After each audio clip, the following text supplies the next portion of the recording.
Hello and welcome to Trinity College, Cambridge, once home to possibly one of the most famous scientists of all time, Sir Isaac Newton. But I'm not really here today to talk to you about Isaac Newton. I'm here to talk to you today about his great rival, Robert Hooke. Now these two men epitomise the classic Oxford versus Cambridge rivalry. In the light blue corner was Isaac Newton, in the dark blue corner Robert Hooke from Christ Church College, Oxford. Now, despite the fact that both these members were some of the earliest members of the Royal Society in London, their competing claims led to Isaac Newton's attempts to remove Robert Hooke from history after his death in 1703. Now, that really is a great shame because Robert Hooke contributed to some of our greatest scientific discoveries of that time. His work on gravity and light really helped underpin Newton's understanding and Newton's theories, although the extent of this is hotly disputed by Newton. Now that's not all Hooke is famous for. He invented the first portable clock, and his work on the steam engine really contributed to its development at that time. After the Great Fire of London in 1666, Hooke also surveyed and rebuilt much of the city alongside Sir Christopher Wren. But finally, Hooke is probably most famous for his law of elasticity, which describes how elastic objects, elastic materials, react when a force is applied to them. And that's what we're going to focus on today.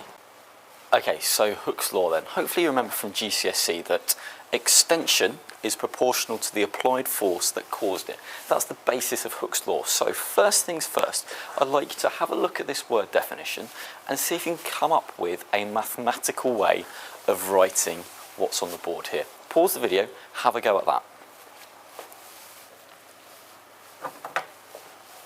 Okay, so hopefully what you've written is something like force, which we'll call F, and extension, which we'll call X. Okay, so you might have said that force is proportional to X, or you might have even remembered that force is equal to a constant, which we'll call K, multiplied by the extension X. Hopefully you've got those down already. If you haven't, get them onto your sheet, and then we'll move on. Okay, so what I'd like you to do now is have a think about what this graph might look like if we were to plot it for Hooke's law, based on those formulas that we've just written down.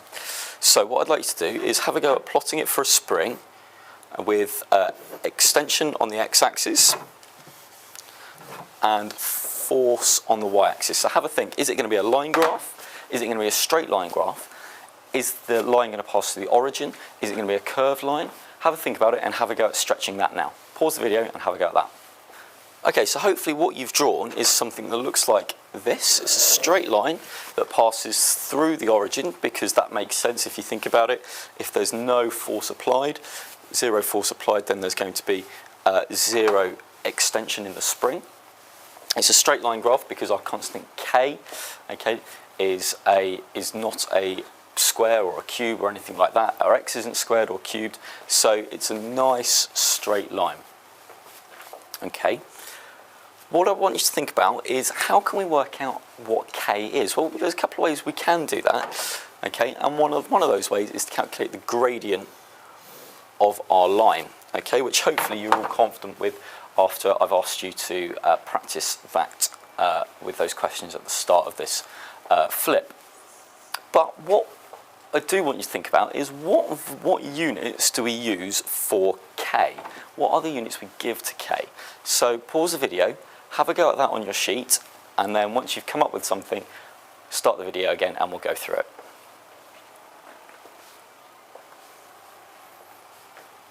Okay, units for K. So we know that F is equal to Kx. So hopefully all you've done is you've just rearranged this formula to get K by itself. Okay, so we can say that K is equal to F over X. Okay, so now we need to think about what our units for X and F are going to be. Well, X, distance, we normally measure in meters. Forces are measured in newtons. So we can then say that it's going to be newtons over meters, or newtons per meter. So hopefully you've got newtons per meter. If you haven't, make sure you get this written down somewhere, okay, because that's quite important, and we'll use that in the lesson on Thursday. Okay, now what I want you to think about is on your graph, is can you draw a new line for a spring that has a stiffness constant of K, okay, that is smaller than the K value that we have here. Have a go at that, pause the video, see if you can draw that on the graph, and then I want you to think about, is that spring going to be stiffer or easier under tension? Okay, so if K is smaller, we know that there's going to be a smaller, that we know that the gradient is going to be less steep, okay, that's the mathematical definition for how a gradient of a line works. So we can say that let me draw it in a different colour. I'll draw it in green. Okay, so we should get a line that looks like that. Again, a straight line passing through the origin, but of a different gradient, of a gradient that is less steep. So we can say that for a greater extension, or for the same extension, we require less force to reach that extension. So that would suggest that this spring is not stiffer, so the first spring was stiffer. Make sure you can tell the difference between your two lines. Okay, so just add a quick key or just a label, okay, and label that as your stiffer spring. Make sure you've got that down, and then once you've got that, so pause the video, make sure you've got that down, and then once you've got that, we'll carry on. Okay, one thing that is also useful is to know how much energy is stored in our spring. So to do that, what I'd like you to do is see if you can remember back to our definition of work, what work is, and see if you can write that definition down. So can you write on your sheet a definition for work done?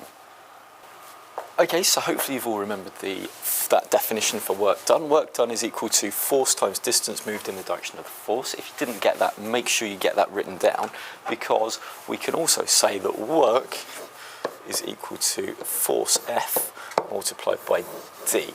Now that's quite handy, because actually we can immediately think of D in terms of extension, because ultimately the force on a spring and the distance moved, the extension moved, is in the same direction. So this formula holds true for that as well. So if you haven't got that down, make sure you do that now, and I'll give you a moment to do that. Okay, hopefully you've all got that down now. Let's think about our spring in terms of energy stored, because that's actually quite a useful thing to know. How much energy can we store in a spring? Energy transfer, these are all things that we like to try and find out about in physics.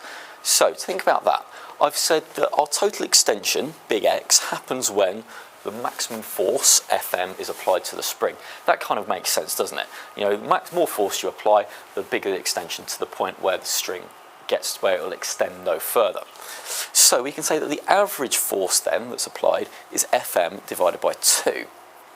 Now, if we think back to our formula for work done, we can then say that Fm divided by 2 multiplied by the maximum extension is going to equal the total maximum energy that can be stored in that spring. Or we can say that energy is equal to a half times the force multiplied by the extension.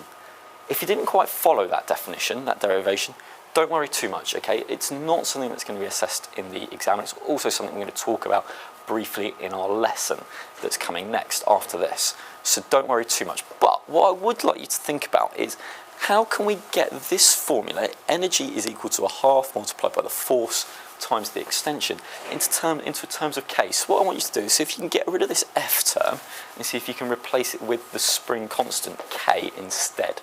Have a go, pause the video and do that on your sheet now.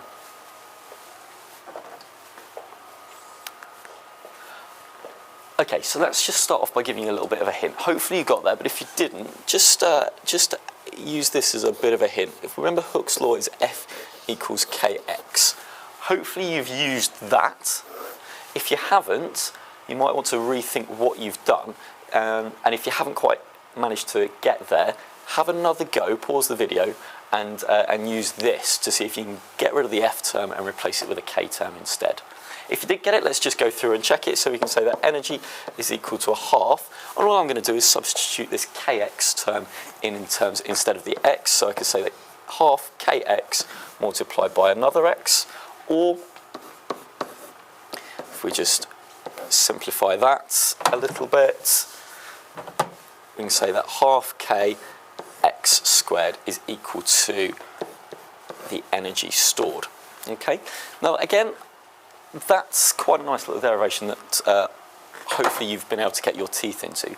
If you haven't, don't worry, both of these two formulas are on your formula sheet, so it's not the end of the world if you haven't quite got there. If you didn't quite get it, just pause and rewind and just watch through my explanation again. But that's quite a nice little explanation, quite a nice little derivation for you to have had a go at and for you to really understand how those formulas work. Brilliant. Okay, that's the end of the content that I really want to talk to you about in the actual video today. But hopefully you've seen some basic stuff there. What I do want to just briefly comment on about is, why do we care? Why am I bothering talking about Hooke's law and springs and all that kind of thing? Well, actually, Hooke's law is a really fundamental piece of physics.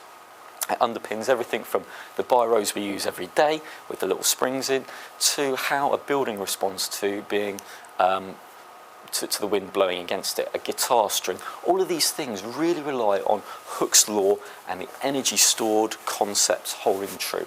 So, I hope you've got something from watching this. Okay, make sure you bring your sheets with you to the lesson, and we'll do some more on Hooke's law and springs just then.